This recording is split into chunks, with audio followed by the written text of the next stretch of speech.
जैसा कि हमने पहले पार्ट की एंडिंग में देखा था कि जब सिंची उस पैरासाइट को मारता है तो उसकी माँ भी मर जाती है, क्योंकि वो पैरासाइट उसकी माँ की बॉडी में था।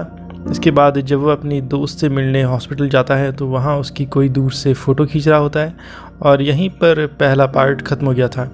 तो अब हम देखेंगे फिल्म की आगे की कहानी पार्ट 2 में। अब पार्ट 2 में उस घटना के कुछ महीनों के बाद का सीन दिखाया जाता है, जब आर्मी को पता चलता है कि शहर में पैरासाइट हैं जो लोगों को मार रहे हैं। वो लोगों को बचाना चाहते थे। वो जेल से एक सीरियल किलर को लाते हैं जो ये पहचान सकता था कि कौन पैरासाइट है और कौन नॉर्मल इंसान है। उसके सामने एक एक कर लोगों को लाया जाता है। वो सब को नॉर्मल बताता है, लेकिन जब उसके सामने सिंची आता है तो वो थोड़ी देर सोचता है और आखिर में कहता है कि ये भी नॉर्मल है। एक दिन जब सिंची कहीं जा रहा होता है तो उसे लगता है कि कोई उसका पीछा कर रहा है, और ये वही आदमी था जिसने पार्ट 1 के एंडिंग में सिंची की फ़ोटो खींची थी। इसके बाद शहर के मेयर को दिखाया जाता है जो कि पैरासाइट के पक्ष में बोल रहा होता है। वो बहुत बुरा आदमी होता है। वो टीचर भी उसके साथ मिली होती है। इसके बाद उस टीचर का बच्चा भी हो जाता है जो कि बिल्कुल नॉर्मल था। मेयर को ये पता चल गया था कि सिंची पैरासाइट को मार रहा है, इसलिए वो उसे मारना चाहता था, लेकिन वो टीचर उसे रोक देती है। वो उसे कहती है कि सिंची और मिगी आपस में जुड़े हुए हैं, और अगर तुम सिंची को मारते हो तो वो पैरासाइट भी मारा जाएगा। इसलिए उसी ने सिंची के पीछे वो जासूस लगाया था ताकि वो उस पर नज़र रख सके। फिर एक दिन वो जासूस सिंची से मिलता है और वो उसे कहता है कि तुम्हें पुलिस को अपने बारे में बता देना चाहिए।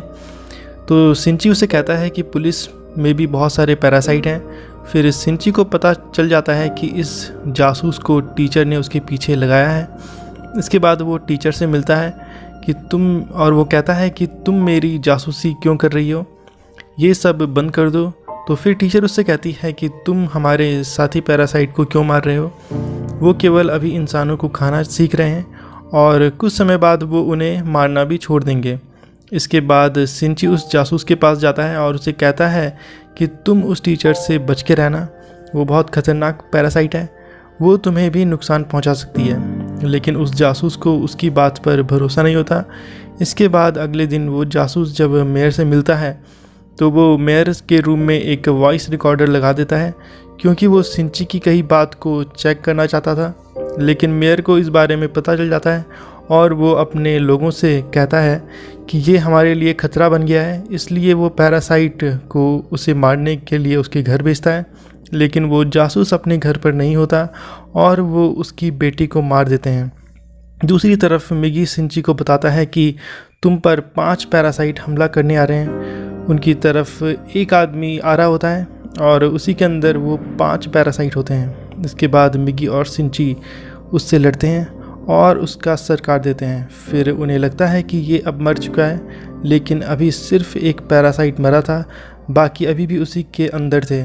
बाकी के पैरासाइट उसके हाथ में आते हैं और उसे कंट्रोल करते हैं। इसके बाद वो टीचर मेयर से कहती है कि जब मैंने तुम्हें कहा था कि तुम उस जासूस और सिंची को मारने के लिए पैरासाइट नहीं भेजोगे तो तुमने क्यों भेजे।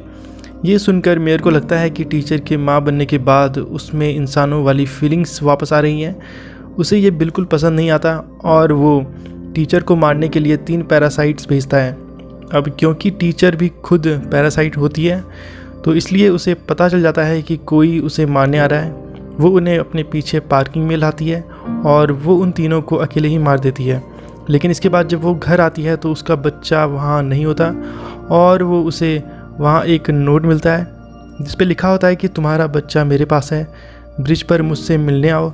ये नोट उस जासूस का होता है जो अपनी बेटी की मौत का बदला लेना चाहता था टीचर के बच्चे को मारकर। वो टीचर सिंची को भी अपने साथ लेकर आती है। सिंची उसे ऐसा न करने को कहता है। वो उसे बताता है कि तुम्हें इसे मारने से कुछ नहीं मिलेगा क्योंकि ये एक नॉर्मल बेबी है। वहीं दूसरी तरफ आर्मी वहाँ आ जाती है जहाँ मेयर होता है, क्योंकि उन्हें पता चल जाता है कि मेयर ने अपनी बिल्डिंग में पैरासाइट छुपा रखे हैं। वो बिल्डिंग में से एक एक कर लोगों को निकालते हैं और उनमें से जो पैरासाइट होता है उसे वो गोली मार देते हैं। सीरियल किलर भी वहीं होता है। इसके बाद मेयर को दिखाया जाता है, वो कह रहा होता है कि असली पैरासाइट तो इंसान है जो पैरासाइट को बेवजह मार रहे हैं। लेकिन तभी आर्मी उसे गोलियों से भून देती है जिससे उसकी मौत हो जाती है। फिर तभी सीरियल किलर उन्हें कहता है कि ये पैरासाइट नहीं था, ये तो सिर्फ उनका साथ दे रहा था। लेकिन जब वो पीछे देखते हैं तो वही आदमी उनके पीछे होता है जिसमें 5 पैरासाइट थे। सब उसे शूट करते हैं लेकिन उसे कुछ नहीं होता। इसके बाद दिखाया जाता है कि वो जासूस उस बच्चे को नीचे फेंकने ही वाला होता है। इसके बाद टीचर को अपने बच्चे को बचाने के लिए मजबूरन पैरासाइट बनना पड़ता है। वो अपने एक हाथ से जासूस को मार देती है, जिस वजह से सबको पता चल जाता है कि ये एक पैरासाइट है। पुलिस उस पर लगातार गोलियां चलाती है और टीचर को पता था कि अब वो नहीं बचेगी, इसलिए वो अपना बच्चा सिंची को देने आती है। जैसे ही वो अपना बच्चा सिंची को देती है, उसकी मौत हो जाती है। यहाँ पर सिंची को अपनी माँ भी याद आती है और वो काफ़ी इमोशनल हो जाता है। इसके बाद पुलिस सिंची से इन्वेस्टिगेशन करने के लिए ले जाती है। फिर तभी उन्हें खबर मिलती है कि जिस आदमी के अंदर 5 पैरासाइट थे उसने आर्मी के लोगों को मार दिया है। इसके बाद सिंची जल्दी से गाड़ी लेकर वहाँ जाता है, लेकिन वो पैरासाइट रास्ते में उसकी कार पर हमला करता है और वो उसका एक्सीडेंट कर देता है। इसके बाद सिंची जंगल में जाता है और वो मिगी से कहता है कि जब तक तुम मेरे साथ हो उसे पता चल जाएगा कि हम कहाँ हैं, इसलिए तुम मुझसे अलग हो जाओ। लेकिन फिर तभी वो पैरासाइट वहाँ आ जाता है और वो उन पर हमला करता है। मिगी उससे बहुत लड़ता है। अब मिगी सिंची को बचाने के लिए उसकी बॉडी में अलग हो जाता है और सिंची को भागने के लिए कहता है और मिगी को वो पैरासाइट मार देता है। ये देखकर सिंची को बहुत दुख होता है। फिर सिंची अपनी दोस्त के घर आता है। जब वो लेटा होता है तो वो देखता है कि उसकी बाजू में से मिगी का एक और हिस्सा निकल रहा होता है।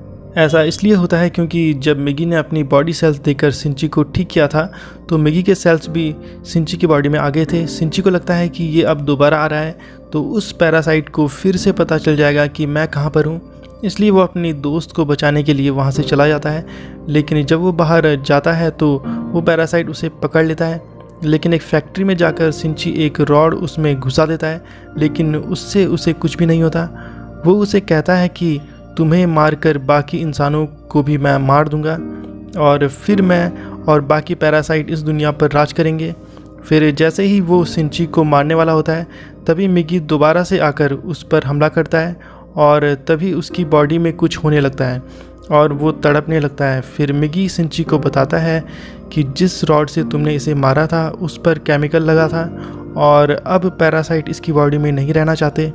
फिर एक एक कर सारे पैरासाइट्स उसकी बॉडी को छोड़ देते हैं।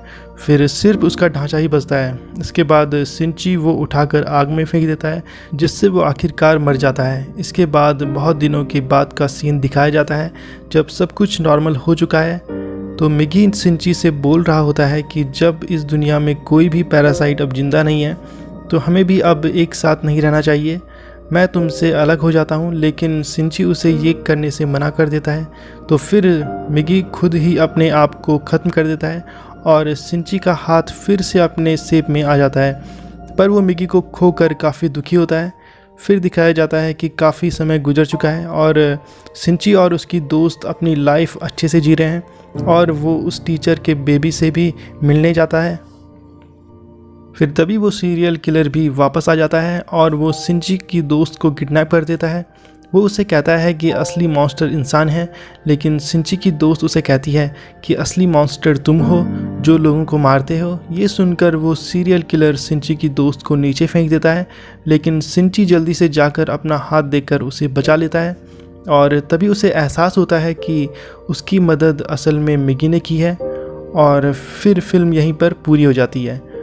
तो दोस्तों, आपको आज का अगर हमारा ये वीडियो पसंद आया हो तो लाइक ज़रूर कीजिए, चैनल को सब्सक्राइब करना मत भूलिए and hit the bell icon button, ताकि आप ऐसे ही वीडियोस हमारे चैनल पर देखते रहें।